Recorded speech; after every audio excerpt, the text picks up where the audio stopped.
Hello, dear students. In this lecture, we see the electrolyte used in the treatment of metabolic alkalosis. आज के lecture में हम लोग क्या देखेंगे? मेटाबॉलिक एल्कोलाइसिस को ट्रीट करने के लिए हम लोग कौन से इलेक्ट्रोलाइट यूज़ करते हैं. कल के लेक्चर में हम लोगों ने क्या देखा था? मेटाबॉलिक एसिडोसिस, मतलब एसिडिक अगर रहा तो उसके लिए कौन से इलेक्ट्रोलाइट यूज़ करेंगे, और बेसिक रहा तो उसके लिए कौन सा इलेक्ट्रोलाइट यूज़ करेंगे. तो बेसिक के लिए हम लोग क्या यूज़ करते हैं? अमोनिया. ठीक, अमोनिया जैसे ही स्ट्रॉन्ग बेस का नाम आता है तो उसके सबसे पहले किसका नाम आता है? अमोनिया का. तो अमोनियम क्लोराइड हम लोग यूज़ करेंगे. ठीक है, तो अमोनियम क्लोराइड का फॉर्मूला देखो. अमोनिया का फॉर्मूला क्या होता है? NH4. ठीक, अब हम इसको एज इट इज़ ऐसा कि ऐसा तो हमारी बॉडी में दे नहीं सकते, तो इसके लिए हम लोग क्या बनाएंगे? सॉल्ट बनाएंगे. तो NH4 क्या है? प्लस पॉजिटिव है. अब इसको सॉल्ट बनाने के लिए हमें एक नेगेटिव चार्ज चाहिए वाला मॉलिक्यूल्स चाहिए. तो इसके लिए हम लोग क्या लेंगे? यहाँ पर क्लोरीन लेंगे, है ना. तो NH4Cl क्या बन गया? ये अमोनियम क्लोराइड. सॉल्ट फॉर्म ले लिया हम लोगों ने. ठीक, ये क्या है? इसका salt form NH4 plus Cl minus. Plus minus reaction करेंगे तो क्या बनाएगा? सॉल्ट बनाएगा. एसिड और बेस जब रिएक्ट करते हैं तो क्या बनता है? सॉल्ट बनता है. सेम ऐसे ही यहाँ पे क्या बन गया? Salt. It contain not less than 99% and not more than 100.5% of ammonium chloride. देखो, ये 99% से कम नहीं होना चाहिए, 100.5% से ज़्यादा नहीं होना चाहिए. ठीक है. अब प्रिपरेशन कैसे करते हैं? तो it is easily prepared by neutralizing hydrochloric acid with ammonia solution. देखो, यहाँ पे हम लोग अमोनियम क्लोराइड बनाने के लिए क्या करते हैं? अमोनियम सॉल्यूशन को रिएक्शन करवाते हैं HCl के साथ. अब ये क्या है? बेसिक है. ठीक, अमोनिया सॉल्यूशन क्या है? बेसिक है. क्यों? क्योंकि अमोनिया क्या होता है? स्ट्रॉन्ग बेस है ना.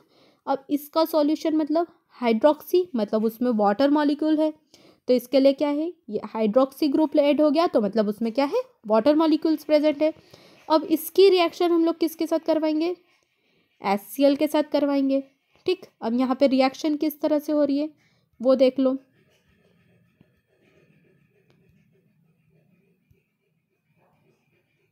देखो, यहाँ पे क्या हो रहा है?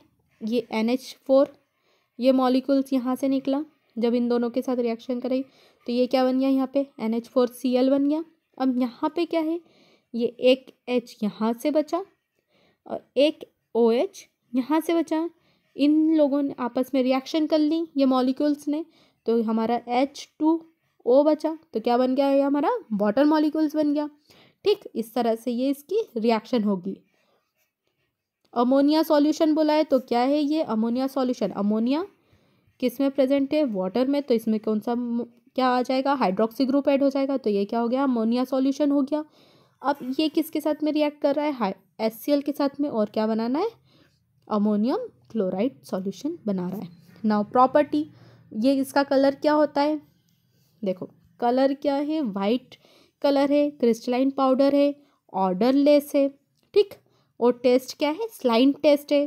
फ्रीली सॉल्युबल इन वाटर में फ्रीली सॉल्युबल है. ठीक, मतलब उससे हम वो एक तरह से ट्रांसपेरेंट है, उसमें बिल्कुल भी उसमें प्रेसिपिटेट प्रेजेंट नहीं है, तो उसे हम लोग क्या बोलेंगे? Freely soluble. Then sprinkling soluble in glycerine. ठीक, मतलब कुछ अमाउंट में सॉल्युबल होता है. ठीक, 0.8% solution is iso-osmotic with serum. 0.8% solution is iso-osmotic with serum. ठीक, आइसोऑस्मोटिक का मतलब पता ही है आप लोगों को. ज़्यादा से कम की ओर जाना क्या होता है? ऑस्मोटिक रिएक्शन कहलाती है. तो टेस्ट फॉर प्योरिटी कि कौन कौन सी इम्प्योरिटीज़ के लिए हम लोग टेस्ट करते हैं. अगर इसमें हैवी मेटल प्रेजेंट है, आयरन प्रेजेंट है, तो हम लोग इसकी प्योरिटी टेस्ट करते हैं. नाउ असे हम लोग कैसे करते हैं? तो असे में हम लोग क्या करते हैं? वे quantity of ammonium chloride. Ammonium chloride को वे करेंगे. ये अमोनियम क्लोराइड है, इसे वे करने के बाद में हम लोग इसे क्या करेंगे? न्यूट्रलाइज करेंगे. न्यूट्रलाइज करना मतलब अमोनियम क्लोराइड क्या है? एसिड है. अब अमोनियम क्लोराइड क्या हो गया, यहाँ पे एसिडिक हो गया, मतलब अमोनियम क्लोराइड ये किसके साथ में रिएक्शन करेगा, वाटर के साथ में रिएक्शन करेगा। अब इसे हमने क्या करा, न्यूट्रलाइज करा वाटर के साथ, और यहाँ पे क्या बन गया, अमोनियम हाइड्रोक्साइड, अमोनियम हाइड्रोक्साइड बन गया। अब यहाँ पे क्या हुआ रिएक्शन, देखो यहाँ से क्या निकला, Cl निकला, ये Cl और यहाँ से H, तो क्या बन गया, HCl बन गया, और यहाँ से NH4 और ये क्या है OH, यहाँ से NH4OH ले लेंगे, तो ये क्या बन गया हमारा, NH4OH बन गया। ठीक है, देखो यहाँ से HCl, यहाँ से H लेंगे और यहाँ से क्या लेंगे, Cl, तो ये 4 मॉलिक्यूल्स ऑफ HCl बन गए। ठीक, अब यहाँ पे कितने H प्रेजेंट है, 8 H बचे, 8 H है। अब 8 H में से 4 H कहाँ चले गए, HCl में चले गए। अब बचे कितने, 4 H बचे। अब 4 H और O, 4 O और 4 H अमोनियम के साथ में रिएक्शन कर लेंगे, तो क्या बन जाएगा, अमोनियम हाइड्रोक्साइड। अब ये अमोनियम हाइड्रोक्साइड रिएक्ट करवाएंगे किसके साथ में, फॉर्मेल्डिहाइड सॉल्यूशन के साथ में, तो क्या बन जाएगा हमारा, हेक्सामाइन। अब हेक्स कैसे बनेगा, तो देखो इसकी रिएक्शन समझ लो, 4 मॉलिक्यूल से किसके, NH4OH के, किसके हैं, NH4OH के 4 मॉलिक्यूल्स। ठीक, ये 4 मॉलिक्यूल से अब ये रिएक्ट करेंगे 6HCHO, ये किसका है, फॉर्मेल्डिहाइड का है। ठीक, अब ये फॉर्मेल्डिहाइड के साथ में रिएक्शन करेंगे, तो कैसे रिएक्शन होगी, यहाँ से ये कितना है, C1 है, C कितने हैं 6 और H 2 H है, तो यहाँ पे ये भी H कितना है 6 और इसका भी H कितना है 6, 6 और 6 कितने हो गए, प्लस करेंगे तो क्या हो जाएगा 12। ठीक, अब देखो ये क्या करा, यहाँ पे C6CH2 है ना, ये बन गया हमारा। तो इससे हम लोगों ने क्या लिख दिया, किस तरह से लिख दिया, CH2 6। ठीक, अब यहाँ से हम लोग क्या ले लेंगे, 4N ले लेंगे, तो ये भी इसके साथ में लिख देंगे। तो यहाँ पे क्या लिख दिया हमने, तो ये हमारा क्या बन गया, हेक्सामाइन। ठीक, अब यहाँ पे हमारा क्या हो गया, वाटर मॉलिक्यूल्स। अब वाटर मॉलिक्यूल्स क्या हो गए, यहाँ से O कितने हो गए, ये O कितने हैं 6O है। ठीक, ऑक्सीजन, अब यहाँ से भी बचे वाले OH, अब ये कितने हैं 4 है। ठीक, और यहाँ से H, तो ये टोटल यहाँ पे कितने H और OH है, तो वो देखो यहाँ से कितने हैं, O कितने हैं 6O, यहाँ से फिर यहाँ से कितने हैं OH और H कितने हो गए,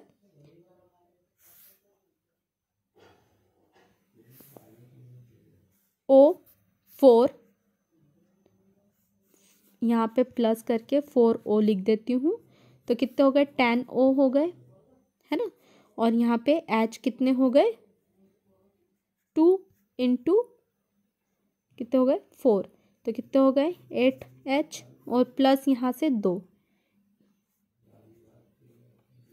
तो ये कितने हो गए 10H। तो यहाँ पे वाटर मॉलिक्यूल्स कितने हो गए 20H हो गए, और यहाँ पे O कितने हो गए 10, तो यहाँ पे हमारे 10 वाटर मॉलिक्यूल बन गया। ठीक है, ये रिएक्शन समझ ली।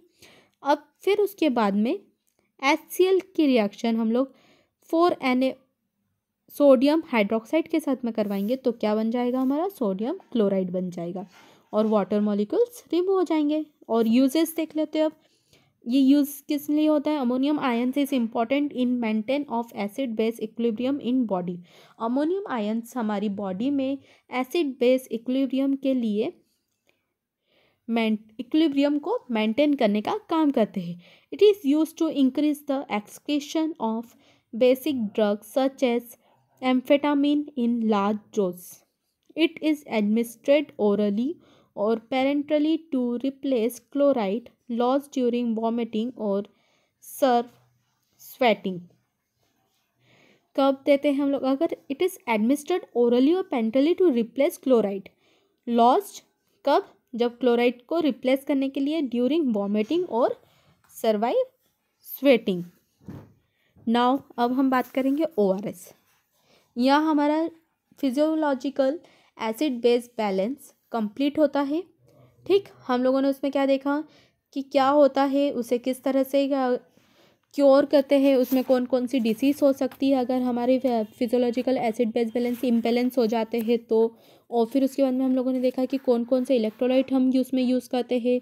इलेक्ट्रोलाइट्स का पूरा डिस्क्राइब करा कि उसका क्या फार्मूला है। फिर हम लोगों ने देखा कि disturbance in acid base balance, वो भी हम लोगों ने देखा। ठीक, अब हम लोग देखेंगे ORS। ORS क्या है? तो ORS आप लोगों को सबको पता है कि जब हमारे बॉडी में वाटर की कमी हो जाती है या फिर सॉल्ट कम हो जाता है तो हम लोग ORS देते हैं, या फिर डायरिया हो जाता है, वॉमिटिंग होने लगती है तो हम लोग डॉक्टर क्या देता है? ORS देते हैं। दस्त हो जाते हैं तो ORS देते हैं, है ना। लूज मोशन होते हैं तो क्या देते हैं? ORS देते हैं। ग्लूकोज की कमी हो जाती है बॉडी में तो क्या देते हैं? ORS देते हैं। तो वो क्या करता है? सॉल्ट, उसमें क्या रहता है? सॉल्ट रहता है। जैसे कई बार बोलते हैं डॉक्टर, अगर आपके पास ORS नहीं है तो क्या देना चाहिए? NaCl और शुगर का घोल बना के देना चाहिए, है ना। उसका सॉल्यूशन देना चाहिए। कितना? 2 चम्मच शक्कर और 1 चम्मच नमक, उसको 1 लीटर पानी में या आधे लीटर पानी में मिक्स करके उसे देना चाहिए। तो उससे वो किस तरह एक्ट करता है? ORS की तरह एक्ट करता है ना। जैसे डॉक्टर बोलते हैं अगर आपका BP लो हो जाता है तो आपको यही सॉल्यूशन पीना चाहिए, है ना। तो वही चीज़ हम लोग अभी पढ़ेंगे। तो it is a type of replacement use to prevent and treat dehydration. ये हम लोगों को कब मेनली हम ORS कब लेते हैं? गर्मियों में। गर्मियों में क्या हो जाता है? वाटर की कमी हो जाती है बॉडी में, तो हम लोग क्या लेते हैं? ORS लेते हैं। तो जब डिहाइड्रेशन हो जाता है बॉडी में तो हम लोग क्या करते हैं? ORS लेते हैं। इट कंटेन एनहाइड्रस ग्लूकोज और glucose, NaCl, KCl and other sodium bicarbonate और सोडियम सिट्रेट। ये क्या क्या कंटेन करके रखता है? इसमें क्या प्रेजेंट होता है ORS में? ग्लूकोज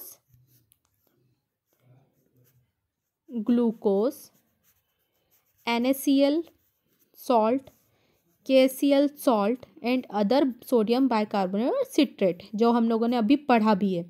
ठीक, this dry powders preparation to be mixture in a specific amount of water and are used for oral rehydration therapy। देखो, जो हमारा ये जो ORS पाउडर है, ये इसे हम लोग किस में प्रिपेयर करते हैं? वाटर में प्रिपेयर करते हैं। ये सब मोस्टली सभी को पता है कि ORS हम लोग किस में प्रिपेयर करते हैं? वाटर में प्रिपेयर करते हैं। ये बच्चों को भी दिया जाता है ना। तो ये कब किस लिए यूज़ करते हैं? रिहाइड्रेशन थेरेपी में हम इसे ORS को यूज़ करते हैं। दिस प्रिपरेशन में contain a flavouring agents and suitable agents for free flow of the powder. देखो, ये क्या कंटेन करके रखता है? इसमें फ्लेवरिंग एजेंट भी रहते हैं। कई बार देखा है आपने, ORS भी अलग अलग फ्लेवर में आते हैं। ऑरेंज फ्लेवर में आते हैं और लेमन फ्लेवर में आते हैं। कि जो अगर कई बार ऐसा होता है कि इंसान पी पी कर बोर हो जाता है। जैसे हम लोग भी एक ही एक चीज़ करके बोर हो जाते हैं, या फिर एक ही एक चीज़, एक ही एक तरह का खाना अगर आपको रोज़ आलू की सब्ज़ी दे दे या रोज़ भिंडी लौकी दे दे तो आप लोग क्या हो जाओगे? बोर हो जाओगे। तो इसीलिए उसको अलग अलग फ्लेवर में बनाने के लिए कई बार ऑरेंज फ्लेवर में आता है ना, लेमन फ्लेवर में आता है। ग्लूकोज भी कई बार हमारा अलग अलग फ्लेवर में आता है। तो वही उसमें क्या होता है? कई बार फ्लेवरिंग एजेंट भी यूज़ होते हैं। और ये फ्री फ्लो होता है ना, एकदम फ्री फ्लो होता है। ऐसा नहीं कि थोड़ा सा मतलब ऐसे इकट्ठा मर्ज हो गया हो, है ना, ब्लस्ट बन गए हो उसके, तो ऐसा नहीं होता। ये फ्री फ्लो होता है।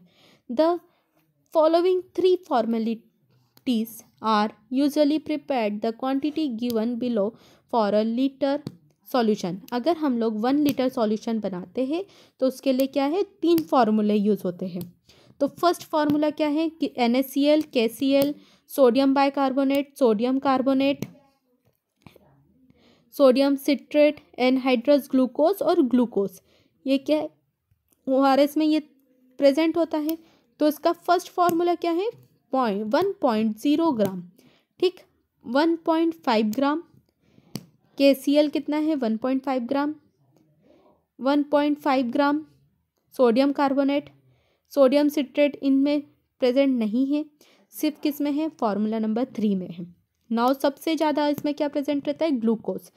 क्या है, ग्लूकोज अमाउंट सबसे ज़्यादा प्रेजेंट होता है, और एनहाइड्रस ग्लूकोज और ग्लूकोज, सिंपल ग्लूकोज। ठीक, ये हमारा क्या था, ORS था। ORS के बारे में देखा कि ORS क्या होता है, इसे हम लोग कब लेते हैं, जब डिहाइड्रेशन हो जाता है हमारी बॉडी में, सॉल्ट की कमी हो जाती है, जब हमें एकदम से वॉमिटिंग होने लगती है, लूज मोशन होते हैं, तो क्या हो जाता है, हमारी बॉडी में से सॉल्ट निकल जाता है, तो हम लोग क्या करते हैं, ORS देते हैं डॉक्टर हमें, है ना। तो उसके बारे में देखा था कि कब कब हम लोग ORS यूज़ करते हैं।